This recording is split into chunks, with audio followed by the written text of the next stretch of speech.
El término lluvia ácida fue acuñado por primera vez en el siglo XIX en el Decreto de Salud Pública firmado en Manchester, Inglaterra, una ciudad muy industrializada. La acidez de la lluvia corroía los metales, desteñía la ropa, dañaba los vegetales, hacía enfermar a las personas e incluso en 1873 se registraron 286 muertes por bronquitis. El decreto buscaba limitar la emisión de contaminantes, aunque posteriormente se siguió considerando la contaminación como un síntoma de prosperidad. El pH de la lluvia normal es alrededor de 5,6, ligeramente ácido. Esto se debe a la solubilidad del dióxido de carbono atmosférico en agua, lo que se traduce en un aporte de ácido carbónico.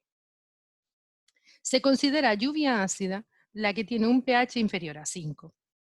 Se calcula que los componentes de la lluvia ácida son principalmente el ácido sulfúrico, del 60 al 70%, el ácido nítrico, del 30 al 40%, aunque existen otros ácidos, entre los que destaca el ácido clorhídrico, proveniente de emisiones desde erupciones volcánicas, quema de árboles, combustión de residuos, sólidos urbanos, disolventes, etc. Se puede escribir un mecanismo simplificado de formación de los ácidos. Así, la combustión de combustibles que tengan azufre en su composición produce dióxido de azufre, que por oxidación e hidrólisis da ácido sulfúrico. Por otro lado, el proceso de combustión de motores origina óxidos de nitrógeno que en presencia de vapor de agua llevan a la formación de ácido nítrico. La lluvia ácida tiene un efecto global, lo que ocasiona la llamada contaminación transfronteriza. Así, las masas de aire que contienen dióxido de azufre y óxidos de nitrógeno son transformadas en ácidos fuertes y pueden ser transportadas a larga distancia, por lo que su efecto puede notarse en zonas muy alejadas de las fuentes de emisión, incluso a miles de kilómetros de distancia. De las vías en que pueden depositarse estas sustancias acidificantes en los ecosistemas, la deposición seca ocurre cerca de las fuentes de emisión. Sin embargo, la vía más importante es la deposición húmeda, es decir, atrapadas en gotas de lluvia y arrastradas a grandes distancias del foco emisor. Los países que más sufren las inclemencias de la lluvia ácida son China y Japón. En China en concreto, se trata del problema medioambiental más grave. Afecta a más de la mitad de las ciudades del país y en algunas regiones toda la lluvia que cae es ácida. El principal causante es el uso del carbón, que nutre el 70% de las necesidades energéticas del país. Por su parte, el noroeste de América del Norte, que engloba a Estados Unidos y Canadá, son otros de los afectados por este tipo de contaminación. En Europa, este problema existe en países muy industrializados como Reino Unido o Alemania, pero se traslada hacia otros países, como los países escandinavos, debido al arrastre por el viento de los contaminantes corrosivos. Así en Suecia hay miles de lagos acidificados, algunos sin vida. En algunas zonas de Europa se dan valores de pH de 4,2, 4,3, lo que ha originado que cerca del 70% de los bosques de la República Checa se hayan visto dañados y algunas zonas tengan terrenos tan ácidos que las cosechas no pueden crecer. Existen también lluvias alcalinas, cuando hay un aporte de partículas procedentes de piedras calizas.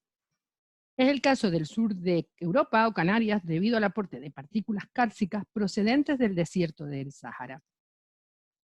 La lluvia ácida causa efectos de gran importancia tanto en los ecosistemas como en los materiales y en la salud.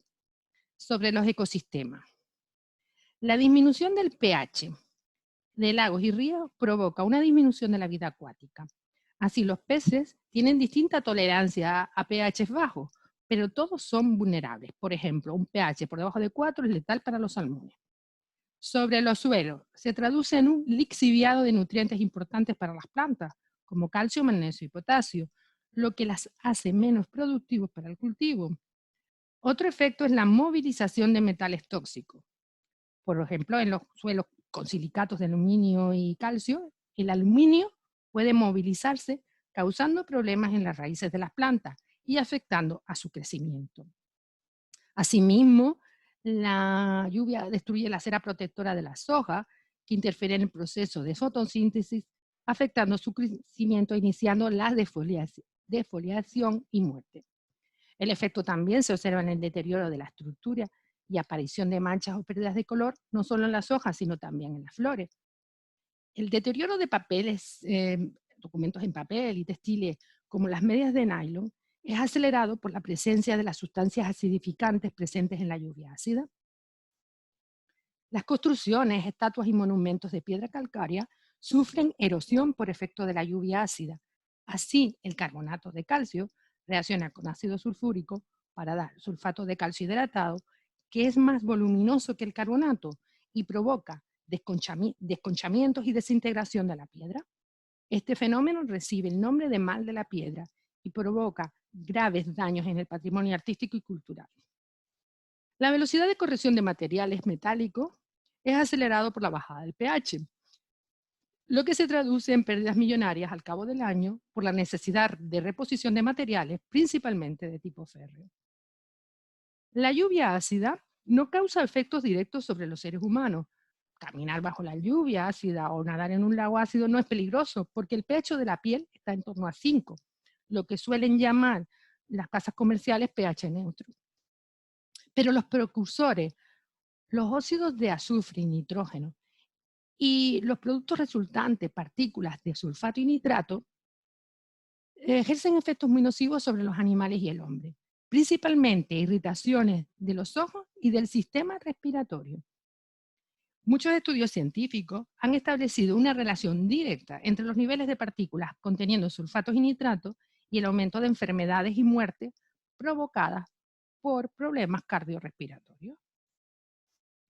La combinación de unas determinadas concentraciones de sustancias acidificantes unida a episodios de intensa niebla es lo que denominamos neblumo, niebla y humo, o más frecuentemente smog. Este smog también es conocido como smog húmedo, industrial o gris. Se solía dar en grandes ciudades industriales como Londres o Chicago. El más famoso fue el llamado Gran Smog de Londres en 1952. Los servicios médicos indicaron en aquel momento que había provocado la muerte de aproximadamente 4.000 habitantes. Investigaciones más recientes sugieren que la cifra de fallecidos fue alrededor de 12.000 personas. Este episodio dio lugar a la aprobación de la llamada Ley del Aire Limpio en 1956 por el Parlamento británico, en la que se restringió la quema del carbón.